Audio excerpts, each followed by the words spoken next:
La mañana del sábado 27 de enero de 2026 amaneció distinta en Culiacán. No era solo el cielo gris ni el silencio extraño que se sentía desde muy temprano, era la sensación de que algo más estaba por cerrarse. En las afueras de la ciudad, en el Panteón Jardines del Humaya, comenzaban a llegar familiares, amigos y seguidores de la tiktoker conocida como Nicholet, la joven creadora de contenido cuyo asesinato había sacudido no solo a Sinaloa, sino a toda la comunidad digital del país.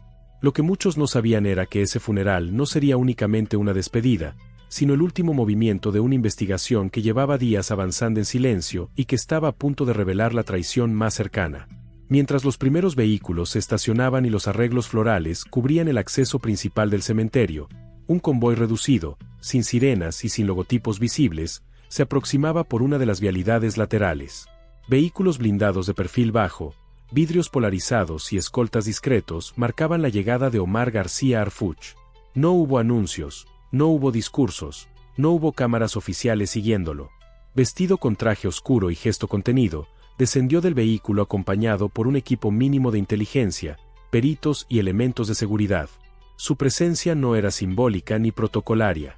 Harfuch no había ido solo a presentar respeto, había ido a cerrar el caso. El ambiente dentro del panteón era profundamente emotivo. Familiares directos de Nicholet se abrazaban en silencio, mientras amigos del mundo digital, creadores de TikTok y YouTube que habían compartido colaboraciones con ella, caminaban con rostros cansados, aún incrédulos. Afuera, decenas de seguidores sostenían flores, carteles con frases virales de sus videos y veladoras encendidas con su fotografía sonriente, esa misma imagen que millones habían visto en sus miniaturas, en sus videos de arreglándose frente al espejo, bailando, hablando de su vida cotidiana sin imaginar el final que tendría. Dentro del área ceremonial, una pantalla proyectaba fragmentos de sus videos más icónicos.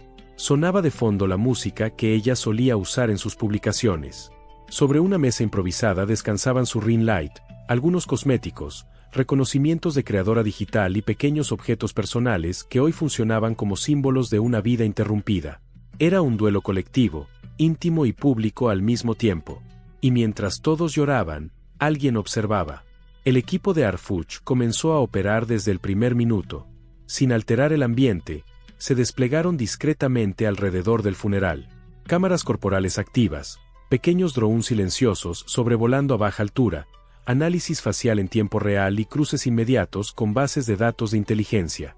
Cada gesto, cada movimiento, cada persona presente era registrada. No se trataba de sospechar de todos, sino de confirmar una hipótesis que llevaba días tomando forma. En medio del servicio religioso, mientras un familiar tomaba la palabra para despedirse, algo empezó a desentonar. Un hombre, cercano al círculo íntimo de Nicholet, comenzó a mostrar un nerviosismo evidente.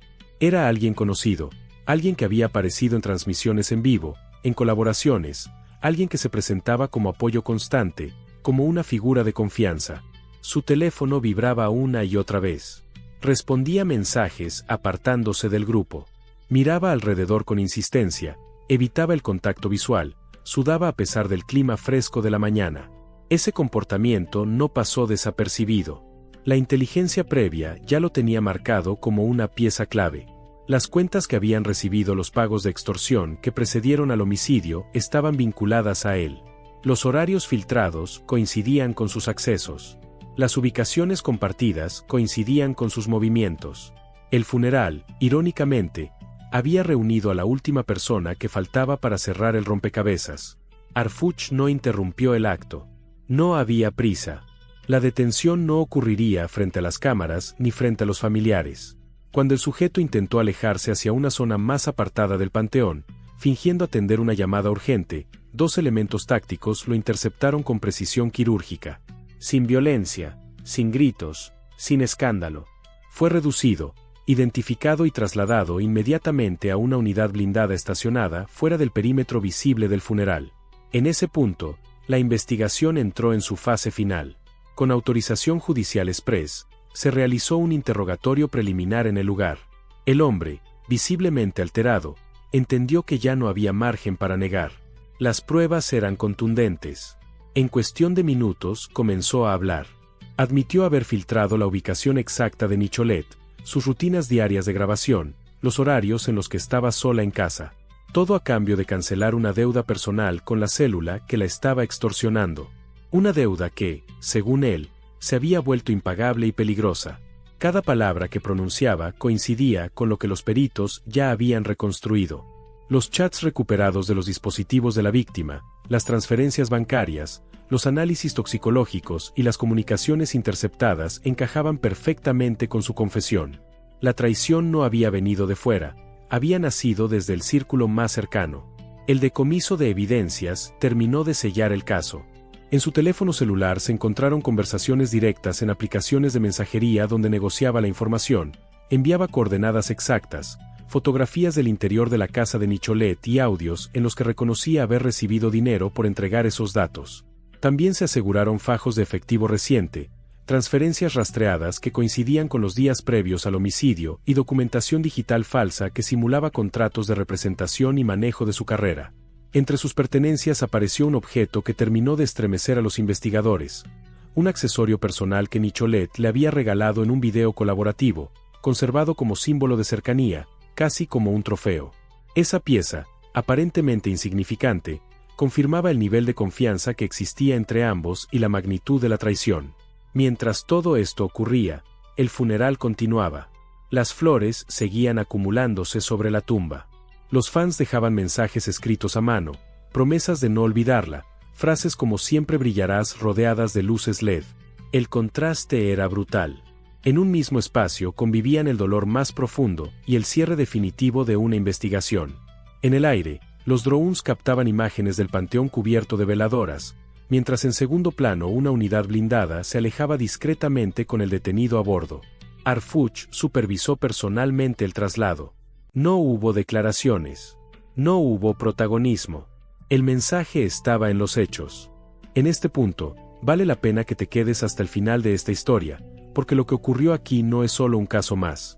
Suscríbete si te gusta el video. Con esta detención, la investigación federal sobre el homicidio de Nicholet quedó oficialmente cerrada. No fue un crimen al azar. No fue una coincidencia. Fue una cadena de decisiones, presiones económicas, extorsión y una traición que nació desde adentro. La intoxicación inducida confirmada por los peritajes no fue un accidente, fue el método elegido para silenciarla sin levantar sospechas inmediatas. La presencia de Harfuch en el funeral no fue casualidad ni espectáculo. Fue la culminación de una estrategia basada en inteligencia, paciencia y precisión. Asistir al último adiós de la víctima permitió reunir en un solo lugar a todos los hilos sueltos, observar reacciones reales, detectar grietas y capturar al responsable que aún se ocultaba detrás del luto. Este caso deja una lección clara y dura para el mundo digital. La fama, los seguidores, los millones de vistas no blindan a nadie frente al crimen organizado cuando hay extorsión de por medio. Tampoco la cercanía, la amistad o los contratos de confianza garantizan lealtad. A veces el mayor peligro no está en los desconocidos, sino en quienes conocen cada detalle de tu vida. Para las autoridades, el cierre del caso de Nicholet envía un mensaje contundente. No hay espacios intocables. Ni siquiera los escenarios más sensibles, como un funeral, están fuera del alcance de la inteligencia cuando se trata de hacer justicia. Para la comunidad digital, queda la memoria de una creadora que conectó con millones y cuyo legado hoy se convierte en advertencia. Después de que el convoy se perdió entre las avenidas de Culiacán y el Panteón comenzó a vaciarse lentamente, la investigación no se detuvo ni un solo segundo. Lo que había ocurrido esa mañana no era un punto final silencioso, sino el inicio de una fase igual de delicada: convertir una confesión preliminar y un conjunto de evidencias en un expediente blindado, imposible de derrumbar. Mientras los familiares de Nicholet regresaban a casa con el peso del duelo sobre los hombros, en instalaciones federales ya se trabajaba contrarreloj. El detenido fue trasladado a un centro de resguardo de alta seguridad, donde comenzó un interrogatorio más profundo. Ya no estaba frente a un escenario improvisado, ahora estaba frente a fiscales, analistas financieros y especialistas en criminalística digital.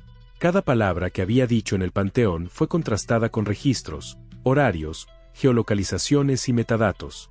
No se trataba solo de confirmar que había traicionado a Nicholet, sino de reconstruir con exactitud cómo, cuándo y por medio de quien se estableció el contacto con la célula extorsiva. Los peritos digitales descargaron por completo su teléfono, computadoras y dispositivos de almacenamiento. De ahí surgió un mapa inquietante. Conversaciones fragmentadas, mensajes borrados, llamadas eliminadas y cuentas secundarias que no figuraban a su nombre, pero que estaban claramente bajo su control. En esos intercambios aparecían referencias constantes a la chica, el contenido, los horarios y la casa sola. Nada explícito en apariencia, pero devastador cuando se analizaba en conjunto. Al mismo tiempo, el equipo financiero comenzó a rastrear el dinero, transferencias pequeñas, repartidas en distintos días, para no levantar alertas automáticas. Depósitos en efectivo realizados en sucursales distintas. Pagos que coincidían exactamente con los momentos clave, días antes del primer mensaje de amenaza, horas antes del último contacto con Nicholet, minutos después de que ella dejó de responder.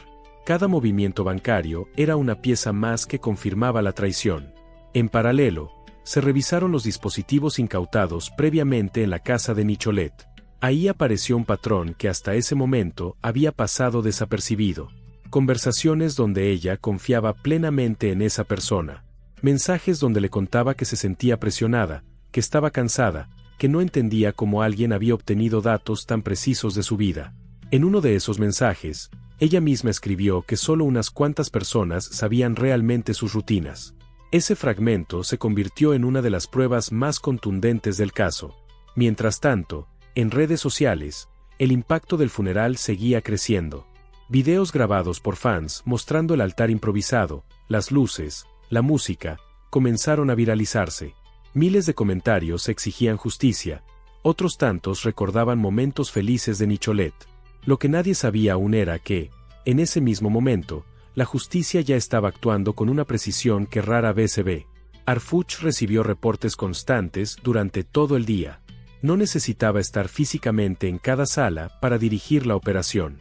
Su papel fue el de coordinación total.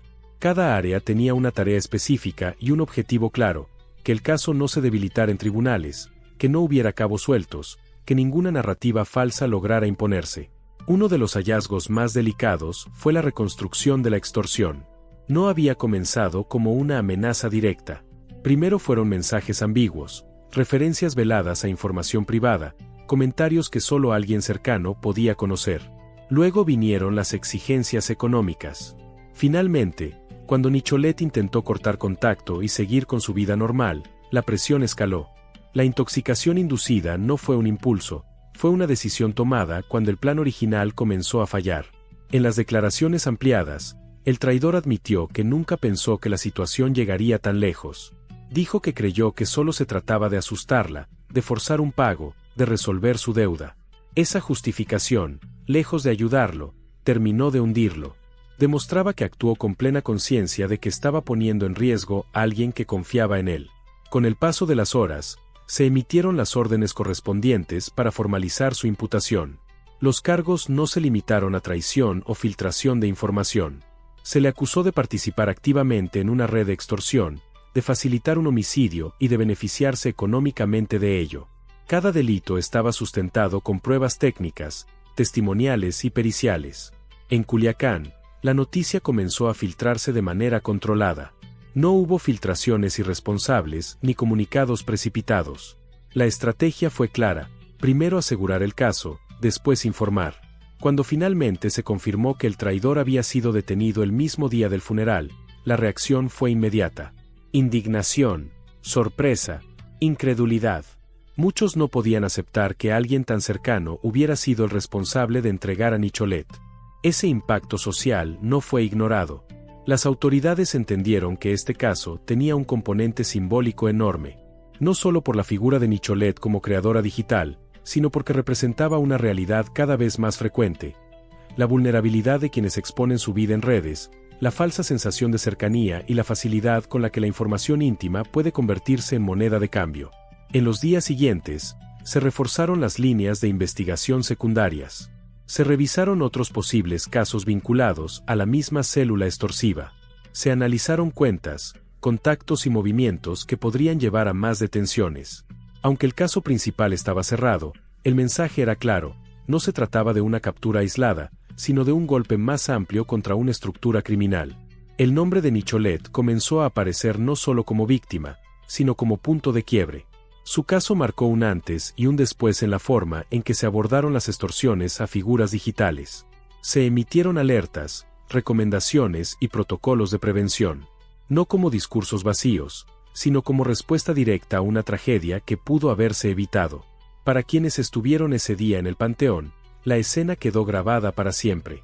El contraste entre las flores, las veladoras y la captura silenciosa de un traidor es algo que difícilmente se borra de la memoria.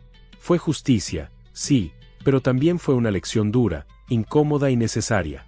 Al final, cuando todo se calmó y los reflectores se apagaron, quedó una verdad imposible de ignorar. Nicholet no fue traicionada por desconocidos. Fue traicionada por alguien que conocía su sonrisa, sus miedos, sus horarios y sus sueños. Y fue precisamente en su despedida donde esa traición quedó expuesta. Conforme avanzaron los días posteriores a la detención, el expediente comenzó a tomar una forma sólida, casi quirúrgica. Cada declaración fue transcrita, cada archivo digital fue sellado y cada peritaje quedó respaldado con cadena de custodia impecable. No había margen para errores. El caso de Nicholet ya no era solo un asunto local ni un tema mediático pasajero. Se había convertido en un referente nacional sobre cómo operan las extorsiones cuando se infiltran en los círculos más íntimos de una víctima.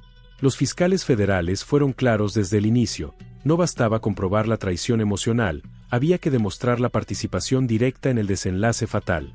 Para ello, se reconstruyó minuto a minuto el último día de Nicholet.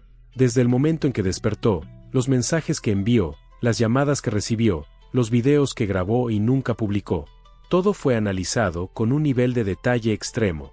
Incluso se recuperaron borradores de notas personales donde ella expresaba sentirse observada, aunque no lograba identificar por quién. Uno de los elementos más reveladores surgió al revisar los registros de geolocalización. El traidor había estado físicamente cerca de la casa de Nicholet en varias ocasiones sin motivo aparente. No entraba, no saludaba, simplemente pasaba, tomaba nota, observaba.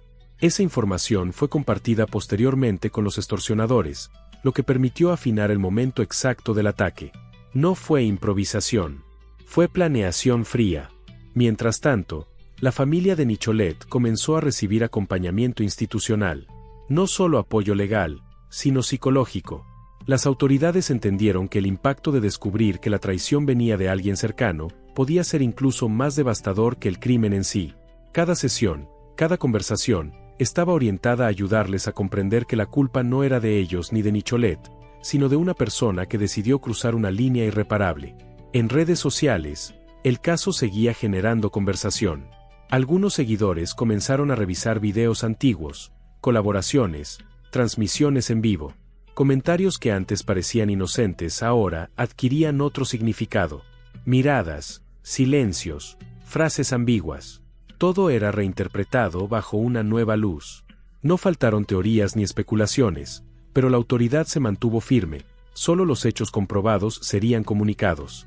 La figura de Arfuch volvió a aparecer de manera indirecta cuando se confirmó que la estrategia del funeral como escenario de observación había sido clave. No fue una decisión impulsiva ni emocional. Fue el resultado de entender que los culpables, tarde o temprano, regresan al lugar donde creen que nadie sospechará de ellos. El luto, paradójicamente, se convirtió en el espacio más seguro para que el traidor bajara la guardia. En audiencias posteriores, la defensa del detenido intentó argumentar manipulación y miedo. Aseguraron que había actuado bajo amenazas directas contra su vida. Sin embargo, los mensajes recuperados desmintieron esa versión. No había coerción inmediata. Había negociación, había acuerdos, había incluso exigencias económicas de su parte. Eso terminó por derrumbar cualquier intento de presentarlo como víctima. Los jueces valoraron especialmente un detalle que pasó desapercibido para muchos. En uno de los audios recuperados, el traidor se refería a Nicholet como contenido. No como persona, no como amiga, no como alguien cercana. Ese lenguaje evidenciaba una deshumanización total. Para él, ella ya no era una joven con sueños, sino un medio para resolver un problema personal. Conforme el proceso judicial avanzaba, se confirmó que no habría beneficios ni reducciones significativas de pena. La colaboración tardía no borraba el daño causado. El caso estaba tan bien sustentado que cualquier intento de dilación se volvía inútil. La justicia, esta vez, avanzaba sin titubeos. En Culiacán, el nombre de Nicholet comenzó a ser mencionado en foros, universidades y espacios de análisis digital. Se hablaba de privacidad, de seguridad, de los riesgos de la exposición constante. Muchos creadores jóvenes reconocieron que nunca habían pensado en la posibilidad de que alguien de su propio equipo pudiera representar una amenaza. El caso abrió conversaciones incómodas, pero necesarias. Con el paso de las semanas, la tumba de Nicholet se convirtió en un sitio visitado con frecuencia. No solo por fans, sino por personas que no la conocieron directamente, pero que encontraron en su historia un reflejo de los peligros invisibles de la vida digital. Las flores se renovaban, las veladoras seguían apareciendo, y los mensajes cambiaban de tono. Ya no solo eran despedidas, también eran promesas de memoria y exigencias de justicia. El expediente fue finalmente turnado como caso cerrado, aunque con líneas abiertas para investigaciones derivadas. El traidor quedó vinculado a proceso formalmente, y la red extorsiva comenzó a desmoronarse con nuevas órdenes de aprehensión. Nada de eso devolvía a Nicholet, pero sí evitaba que su historia quedara en el olvido o reducida a un titular pasajero.